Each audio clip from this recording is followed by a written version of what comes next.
Rangana Congo, Jone Sovasova, Mrs. Sovasova, the Honorable Assistant Minister, thank you for Nova, the Acting High Commissioner, my friend Leon Kumara, thank you for following me in the West. The CEO, Kevin Whiteside, the CEO, Mr. our friend Mr. William Bodanizbalu, friends, ladies and gentlemen, and I see some board members of the FNB as well. I think today marks a very important, significant milestone in the upgrade that Kevin described very carefully before me. And it is important for us to celebrate this milestone and to carefully appreciate the opening of these three, what I call transformative additions under the healthcare PG. The cutting edge cardiac cath lab, advanced magnetic resonance imaging MRI suite, and a dedicated fast track bed unit in the emergency department. I think these three facilities is going to go a long way in providing the type of tertiary care that we have long wished for in this country. As a government, we have taken the delivery of health services at all levels very, very seriously.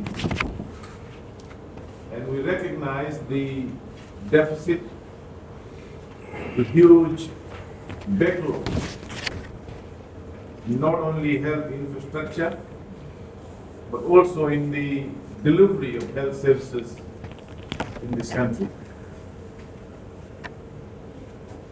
We commissioned a review of the total health delivery, health infrastructure, health services in this country, and that was done by the World Bank. And that report was launched by the Honorable Prime Minister, and the report very clearly points out that our health outcomes in the 1970s, in the 80s, and in the 90s was better than what we experienced in the last 50 years. And that includes both public health delivery and also tertiary care. And as a result of that review, an independent review, we have taken on board a number of projects to address that significant gap that we saw in the health delivery in this country. And I want to take this opportunity to thank the Australian government, and thank you, Claire, for the support and the review of the CWM hospital. Again, a very significant independent report on the status of our CWM hospital. And on the basis of that report, with the support of the Australian government, we are now fixing their hospital. And having recognized the clinical plan, 20-year, 10-year, 20-year, and 30-year projection of what we would need in this country, we are also embarking on a new national hospital, and a transition from CWM hospitals to a new national hospital. In that context, we are very pleased since we came into government 2.5 years ago that we have worked with healthcare limited, Aspen Medical, with the shareholders in the running of Bar and Lautoka Hospital.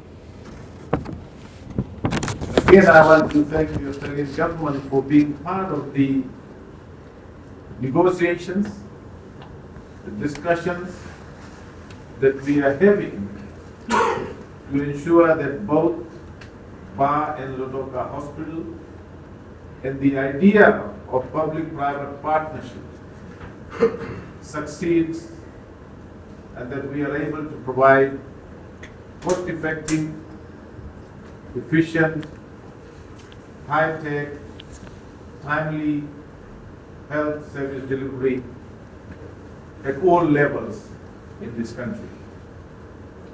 And we are confident that the negotiations that we are having will produce an outcome that would be an example of good partnership, good public-private partnership in health service delivery. And this is not a partnership that is always easy, as we all know. Many countries around the world. We are also taking head on the issues that surround public health service delivery, the rise in NCDs, the recent recognition by our government that HIV/AIDS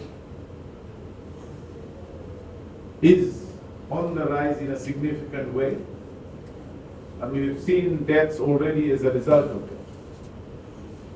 All that is also put together in terms of our drug problem, our crime rate, and all of them are interconnected. And as you have heard in the budget announcement, that we are taking some decisive steps there. We've allocated $10 million directly to addressing the issue of HIV. We have provided a significant funding of about $40 million, first phase about $19 million to address the issue of crime and drugs, which will allow us to put an additional 1,000 police officers into the police force. And we are hoping that police visibility, police presence throughout the country will be significantly increased. In fact, those 1,000 additional police officers will mean that our standard of police officers per 100,000 population will be more than 50% of what the international standard is.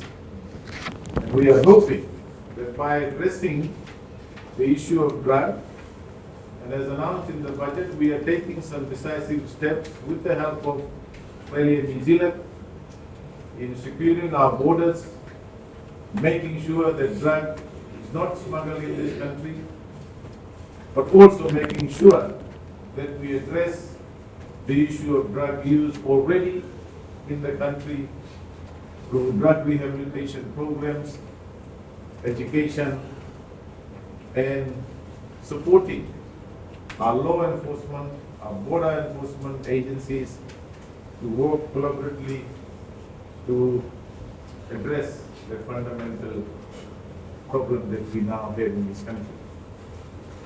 Apart from addressing those, we have included in our national budget additional funding for issues such as kidney dialysis, free medicine. We are diversifying our approach, in terms of procurement of medicines. We've signed a new pharmacopoeia agreement with India, and we are working on another agreement, government-to-government agreement, to ensure that we are able to source not only cheaper, but better and timely supply of medicine so that we can address the shortage of medicine in this country. Today I just wanted to thank all of you, and especially the Minister for Health, the Permanent Secretary for Health, the Assistant Minister, my peers, Shri Gamdar, for working very hard with Aspen Medical, and I know Kevin has been working very hard in making sure that we get this agreement finalized very, very quickly. But more importantly, I want to thank all the staff at the hospital in Biman and Lautoka for your dedication, for your compassion, and for your hard work. You are the true heartbeat of these services. And I want to thank you once again on behalf of the government, on behalf of the Honorable Minister for Health and the entire government. And thank you for the services that you provide. This is not going to be the end of our broader plan. As I said, we have outlined what we want to do. We have a very clear target. We know where we want to go in the next 5 to 7 to 10 years in terms of health service delivery in this country. And we are very confident that as part of our National Development Plan, 3-year, 5-year, and 2050 vision, we have set our goal very clearly. This is not just in terms of health, but also in terms of where we want to take this country forward. And I think that is one of the most important things that we've been able to do in the last 2.5 years, is to say to ourselves, say to the country, this is where we want to go. We want to be a country where our people can live and feel that they are living in a high-income country. A country which will provide a level of medical services, a level of public services that leads to the improvement in the quality of life of our people in every way. That's our vision in the National Development Plan, and the health facilities, health services, health care is part of the overall National Development Plan. We look forward to working with Aspen Medical, HCF, FNPF, and everyone within the government to improve the services not only in the West, in Biman and Lautoka Hospital, but also throughout the country. I'm very pleased to be here, and I also bring greetings from the Honorable Prime Minister, who is right now in Australia, and he wishes you all the very best in the delivery of health services in this country. And that's all I can do. Thank you.